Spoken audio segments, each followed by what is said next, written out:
Hi everyone, welcome to International Ministries and the 5-minute apologetics series, this segment where we try to inspire you to learn apologetics and learn to defend your own faith.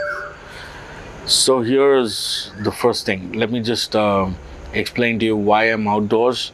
It has been an overcast day and I do not use artificial lighting. I shoot from my home.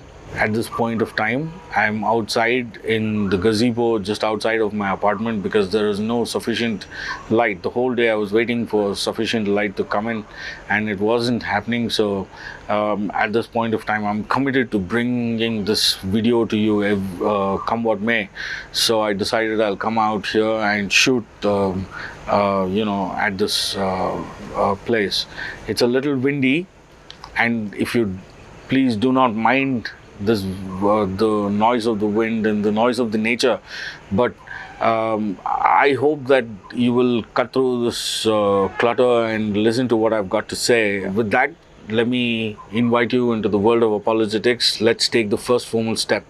Today's episode is titled The Tools of Apologetics. What does it take to get your apologetics together? So the first tool I want to bring to you is your Bible.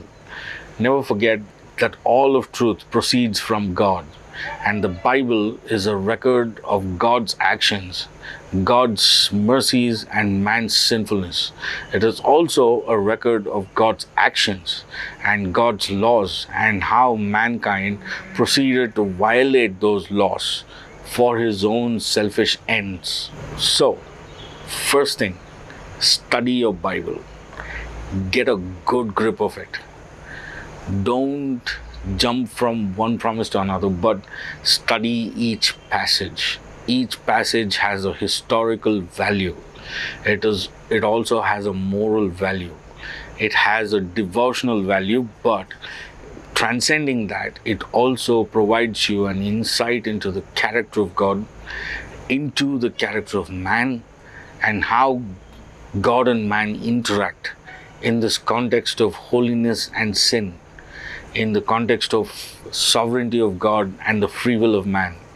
So, get a very good grip of your Bible. If you have problems understanding passages or you need tools to study your Bible, then pick up a good software like BibleSoft or Logos Bible software. There are lots of Bible softwares in the market that you can pick up to help you through with your studies. This will help you understand. The reason I'm recommending these softwares is because I want you to, they come with a whole lot of resources like word studies, the Greek and the Hebrew interlinears, commentaries, great scholars commenting on each passages. It's important that we get a good grip of the Bible. That's the first tool. The second tool is the study of logic. I recommend the book Introduction to Logic by Copi, Irving M. Copi, C-O-P-I.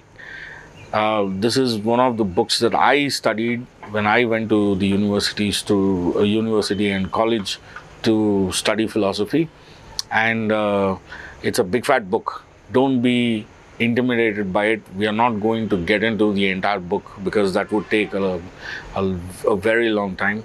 I would like you to concentrate on a couple of things like the laws of logic and the logical fallacies. These two are your main tools.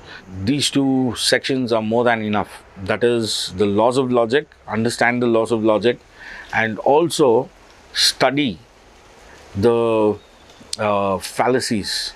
Fallacies are nothing but arguments which have faults in them.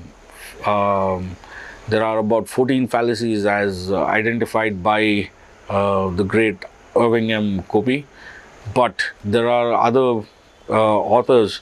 There's one author who wrote a book in the 50s where he identified about 100 fallacies. So we don't have to get in that deep, but the 14 fallacies should suffice. So, second tool, logic. Third tool, study theology.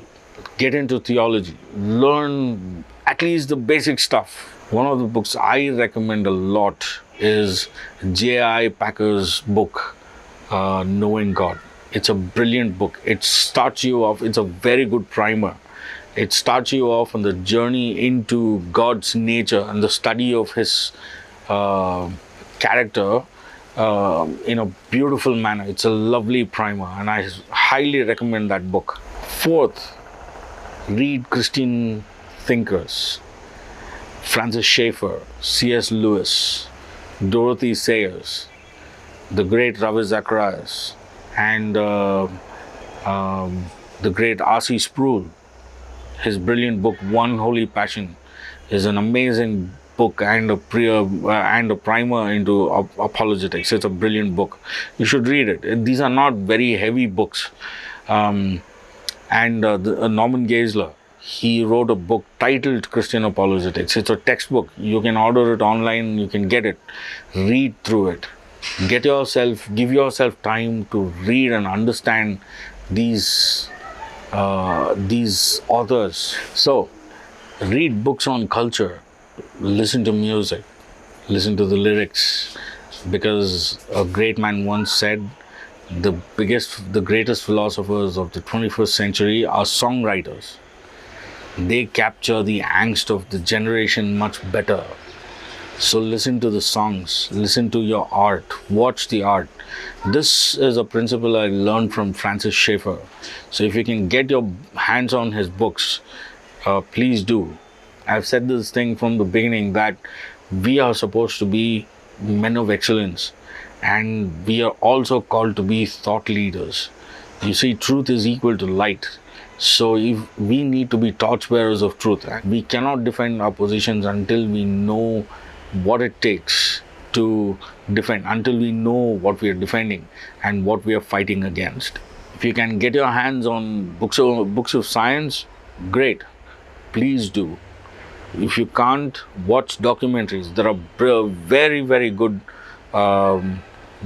good interviews and documentaries available on YouTube for you to watch. Like, for example, The Privileged Planet. Watch and make notes. Get your information.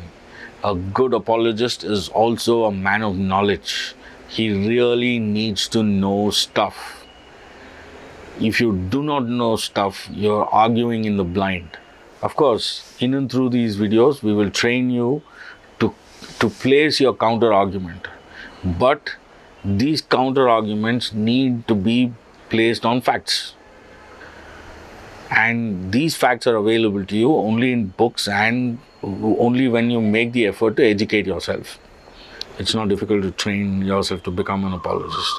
You just have to make an effort. Okay, thanks for joining. And I hope this introduction gives you an idea of what we are going to get into. And from there on, we'll see how the Lord leads. And hopefully you will learn to defend your faith and know why you believe what you believe. Thanks for joining us. As always, please like, share, subscribe, and comment, and hit the notification bell. Share this video with your friends. We need more people to watch this so that more lives can be influenced. That's the whole point. So thanks for joining. God bless you. We'll see you next time with the next episode on Friday. God bless. Bye.